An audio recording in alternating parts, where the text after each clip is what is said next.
Welcome po sa ating lesson 1 which is class and main method. So mag-create daw po tayo ng ating Java file. So click Java file.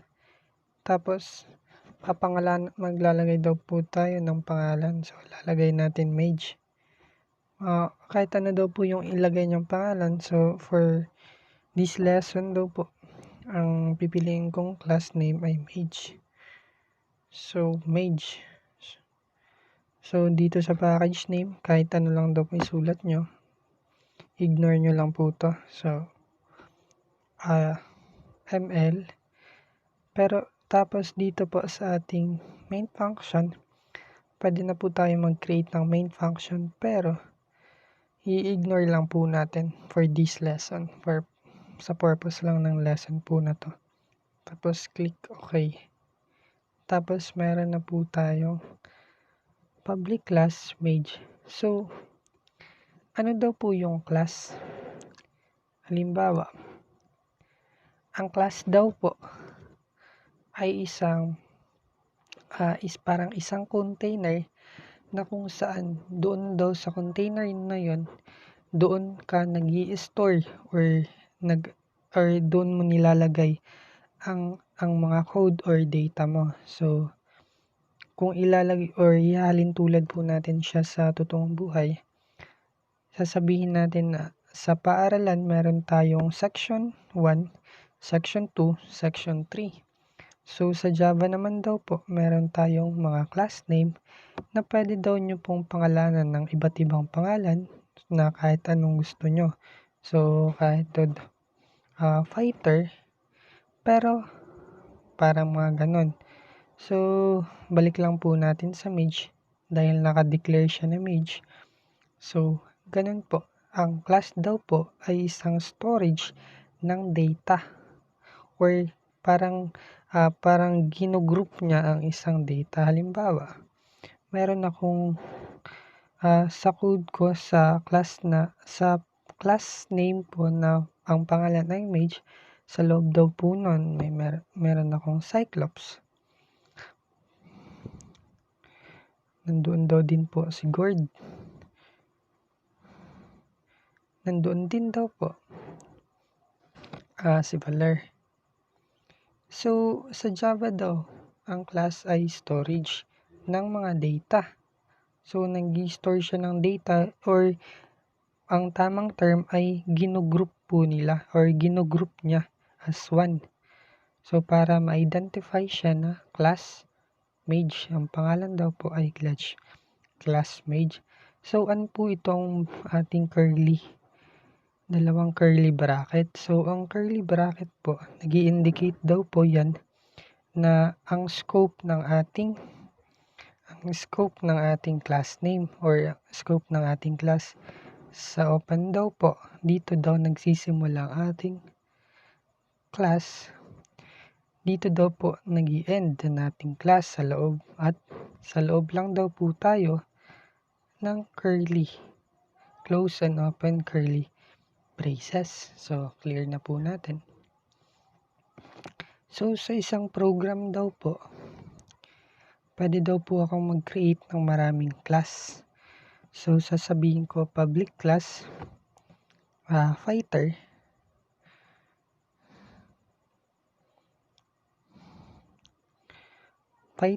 tapos open and close curly braces para mag-indicate po na sa loob po dito ilalagay natin ang ating code. So pwede daw po ako mag-create ng maraming class. So public class support. So capital letter lang po natin, support, close and open curly braces. So ganun po.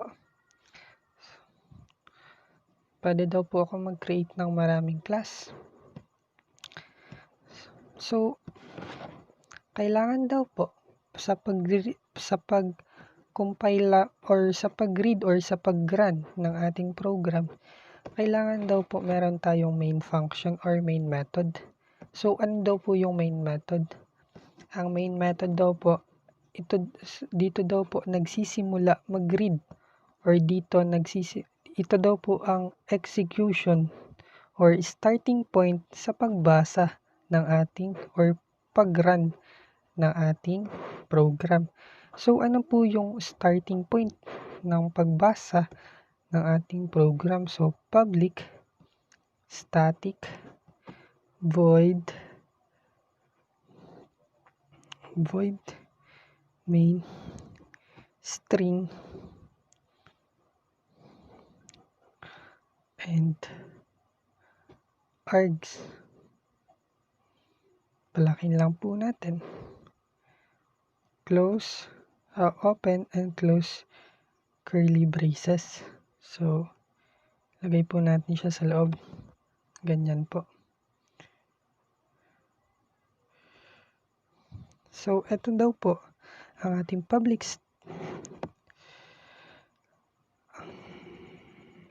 wait lang. Ito daw po yung ating public static void main string args. Ito daw po yung entry point ng ating program. So, dito daw po nagsisimula sa main magbasa ang ating program hanggang sa dulo. So, kailangan daw po sa bawat program na ating gagawin, meron daw tayong public static void main string args. Ito po ay ang kanyang syntax. So, hindi daw dapat yan magbabago or wala ka pong babaguhin dyan. So, kung mag-create ka ng Java file na bago, dito, mag-create ka ng Java file na bago, dapat daw po, meron ka ding entry point or public static void main string args. So, sa bawat Java program, kailangan daw po meron tayong public static void main string args sa loob ng isang class dahil daw po doon nagsisimulang magbasa ang ating compiler or doon magsisimulang mag-run ang ating program. So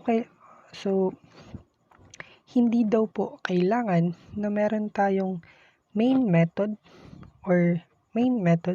sa loob ng bawat class na dineclare natin sa isang program.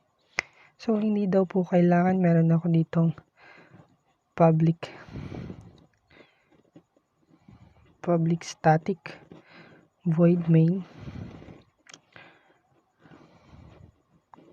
string close and open curly braces args and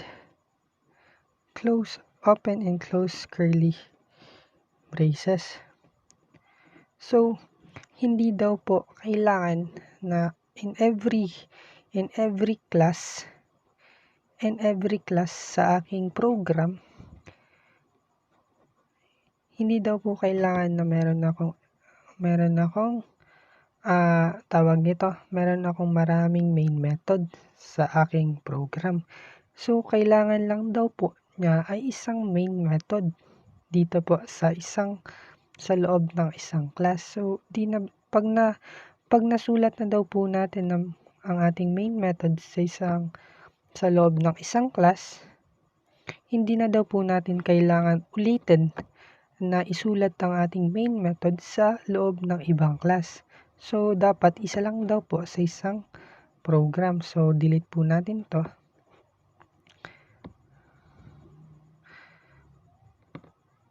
Delete po natin. Yan. Ganun po mag-work ang ating class tsaka ang ating main method. So, sa ating throughout the lesson po, magfo-focus muna tayo sa isang class lamang. So, focus lang po tayo sa isang class. Delete po natin. Ganyan. Meron na po tayong program. Tapos yung program daw po natin may class ng pangalan Mage at naka-declare na po tayo ng ating main method. So, ang unang code na kailangan daw nyo pong malaman is ang printout statement. Ano po ang printout statement? Ito po ay isang code na nagdi-display ng value or ng data palabas ng screen or dinidisplay niya sa screen. So, ano daw po yung syntax or spelling? So, dapat system.out.println close and open parentheses, tapos lalagay daw po tayo ng double quotation mark, and in between sa ating double quotation mark maglalagay daw po tayo ng kung anong gusto nating ipalabas or i-display sa ating screen. Pwede daw po itong letters or pwede daw pong letters, pwede daw naman pong numbers. So, kapag daw po merong double quotation mark, ang sinasabi niya, ang nasa loob ng ating parentheses ay isang text or isang string, literal na string or word. So, sinasabi niya, ang nasa loob nito ay word. So, hi.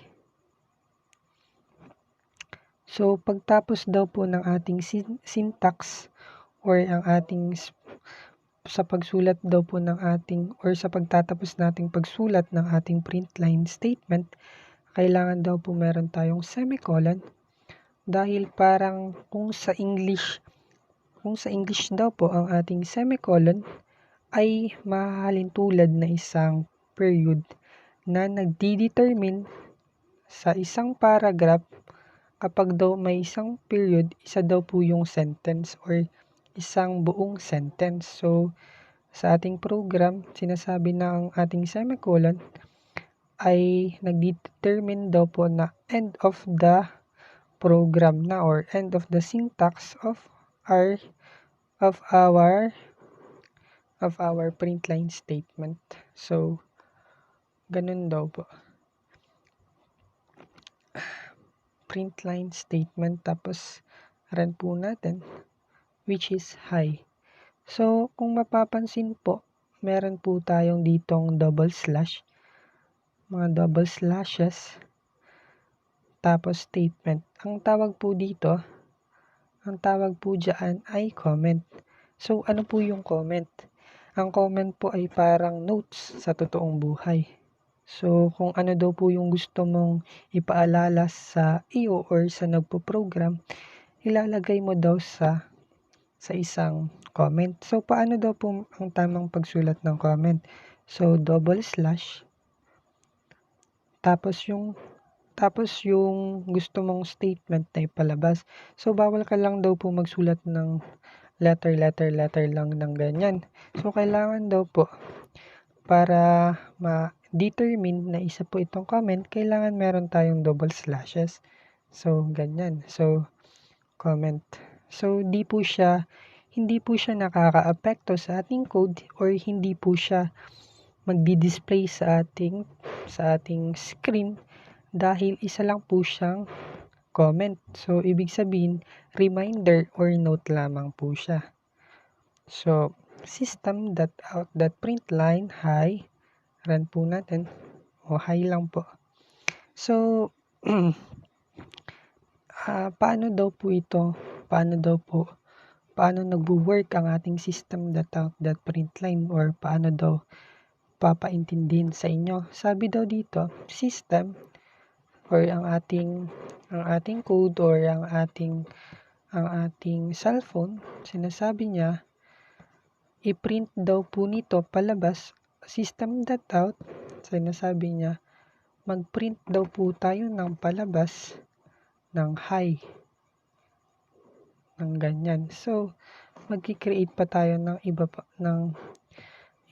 isa pang printout statement. So, lagi po nating tatandaan ng printout statement natin ang spelling or ang ating syntax, system.out.println or println, at sa loob daw ng open and close parentheses meron tayong double quotation mark na i-indicate na ang ating ipiprint ay string or word or letter or number number pero wala pong value or number na nasa form of text or word. So halimbawa, hi, good evening. So semicolon, chugs. Hi, good evening. So paano daw po pag wala tayong semicolon?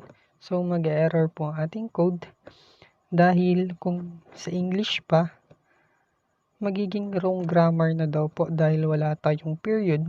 At kung sa code naman, magiging wrong grammar dahil wala tayong semicolon.